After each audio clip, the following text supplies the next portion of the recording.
Donald Trump menyatakan Amerika Serikat siap membantu Venezuela yang dilanda 2 gempa berkekuatan besar. Presiden Amerika Serikat Donald Trump menegaskan pemerintahannya akan membantu Venezuela setelah 2 gempa besar mengguncang negara tersebut. Pernyataan ini menunjukkan bahwa bantuan kemanusiaan tidak hanya berdampak pada proses pemulihan bencana, tetapi juga menjadi bagian dari diplomasi dan stabilitas ekonomi kawasan. Donald Trump menyatakan Amerika Serikat siap membantu Venezuela yang dilanda 2 gempa berkekuatan besar. Pemerintah Amerika Serikat mengaktifkan tim tanggap darurat serta menyiapkan bantuan berupa tim pencarian dan penyelamatan, peralatan medis, dan bantuan kemanusiaan. We took over Venezuela in less than 1 day, and the oil is flowing, and we're getting along with them great. We're going to, by the way, help them with their they had a tremendous earthquake last night that you read about, massive in Caracas, but we're going to help them out. Tidak hanya Amerika Serikat, sejumlah negara dan organisasi internasional juga mulai mengirim tim penyelamat, dana darurat, serta logistik bagi para korban gempa. Koordinasi internasional menjadi kunci untuk mempercepat evakuasi dan pemulihan di wilayah terdampak. Gempa bumi menyebabkan kerusakan infrastruktur, gangguan aktivitas bisnis, serta meningkatkan kebutuhan dana rekonstruksi. Bagi Venezuela, pemulihan pasca bencana menjadi tantangan besar di tengah kondisi ekonomi yang masih rapuh. Pengiriman bantuan kemanusiaan kini menjadi bagian penting dari hubungan internasional. Di tengah perbedaan kepentingan politik, negara-negara tetap dapat bekerja sama untuk menangani krisis kemanusiaan dan mengurangi dampak sosial akibat bencana besar. Kecepatan proses evakuasi dan rekonstruksi akan menentukan seberapa cepat aktivitas ekonomi Venezuela dapat kembali berjalan. Kolaborasi antar negara dalam penanganan bencana menunjukkan bahwa stabilitas kemanusiaan dan ekonomi kini menjadi kepentingan bersama di tingkat global. Berbagai sumber IDX Channel. Sementara itu dalam pengembangan industri berbasis inovasi dan teknologi, Wakil Menteri Pendidikan Tinggi, Sains dan Teknologi Stella Christy mengaku tengah menyiapkan roadmap industri berbasis inovasi dan teknologi yang didorong oleh riset. Kementerian Pendidikan Tinggi, Sains dan Teknologi memastikan akan meniru China di dalam pengembangan industri berbasis inovasi dan teknologi. Pasalnya, klaster industri di negara China telah berkontribusi besar terhadap produk domestik bruto. Wamendikti Saintek Stella Christy mengatakan negara China telah berhasil melakukan pengembangan ekonomi dan industri yang berbasis inovasi dan teknologi. Keberhasilan tersebut dibuktikan dengan telah memberikan kontribusi yang besar dari klaster inovasi dan teknologi hingga 13,4% terhadap PDB nasional. Stella meyakini kunci dari pencapaian keberhasilan dalam pengembangan inovasi dan teknologi yakni adanya kolaborasi skala besar antara dunia akademik dan industri yang difokuskan pada penyediaan kurikulum dan infrastruktur yang selaras dengan kebutuhan industri. Karena kalau kita lihat terus terang saja industri kita berbasis teknologi itu masih sangat-sangat sedikit sekali di Indonesia, ya kan?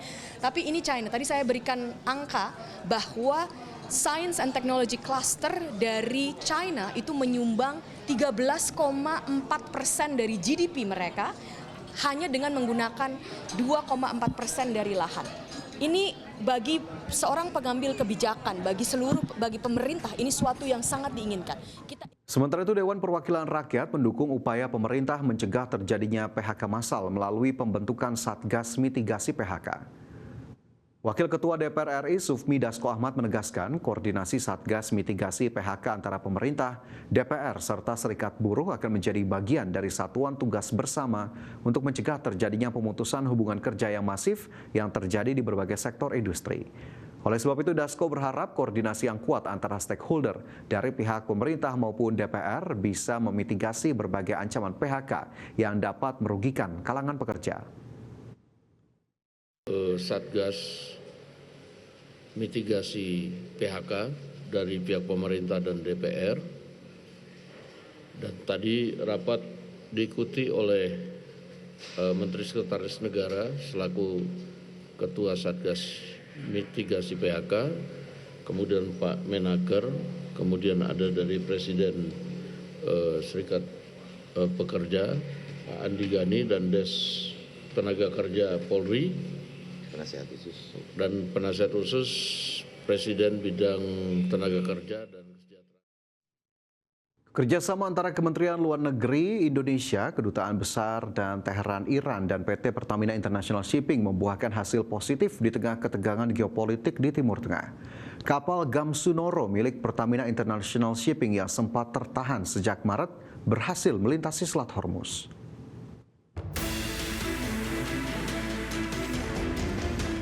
Kerjasama PT Pertamina International Shipping bersama Kementerian Luar Negeri RI dan Kedutaan Besar RI di Tehran, Iran membuahkan hasil positif di tengah ketegangan geopolitik Timur Tengah. Kapal Gamsunoro milik Pertamina International Shipping yang sempat tertahan sejak awal Maret 2026 akibat konflik Amerika Serikat dan Iran pada Rabu 24 Juni 2026 pukul 20.00 waktu Indonesia Barat berhasil melintasi titik kritis Selat Hormuz dengan aman berkat kolaborasi strategi kedaruratan korporasi dan diplomasi perlindungan. PJS Corporate Secretary Pertamina International Shipping Vega Pita mengatakan keputusan perlintasan Gamsunoro diambil setelah perusahaan melakukan pembahasan risk assessment yang ketat selama 1 bulan terakhir dan juga koordinasi intensif dengan Kementerian Luar Negeri. Adapun sebelumnya, Pertamina International Shipping mencatat puluhan persyaratan yang harus dipenuhi kapal, mulai dari asuransi, aspek teknis dan operasional, keamanan hingga kesiapan kru, sehingga diputuskan kapal dapat mulai bergerak dari Teluk Arab. Vega menambahkan, selama pelayaran kapal dimonitor selama 24 jam penuh. Selain itu, awak kapal di laut terus berkoordinasi dengan tim di darat yang bersiaga di Crisis Center Base untuk memastikan keamanan pelayaran. Ya, betul, kapal milik PIS yaitu Gamsunoro telah berhasil melewati Selat Hormuz keluar dari Teluk Arab kemarin hari Rabu 24 Juni 2026 pukul 20 waktu Indonesia Barat. Kami mengucapkan terima kasih atas doa dan dukungan masyarakat Indonesia sekalian dan juga kepada pemerintah Indonesia khususnya Kementerian Luar Negeri dan juga Kedutaan Besar Republik Indonesia di Tehran, Iran.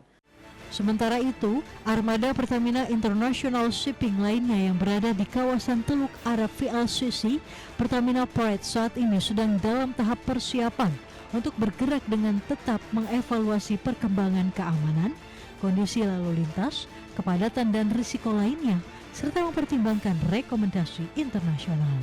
Jakarta, Ade Firmansyah, IDX Channel. Di tengah konflik dengan Amerika Serikat dan Israel, Iran berhasil membangun kilang minyak lepas pantai di Teluk Persia. Iran berhasil memasang platform pengolahan lepas pantai seberat 6.200 ton di lapangan minyak Reshadat di Teluk Persia. Platform raksasa ini dipasang mulai tanggal 22 Juni 2026 lalu. Platform ini akan menambah kapasitas produksi minyak Iran hingga 35.000 barel per hari. Rencananya platform ini ditargetkan akan mulai produksi penuh mulai tahun depan. Iran pun diperkirakan akan memperkuat posisinya sebagai salah satu produsen minyak utama di kawasan Teluk Persia.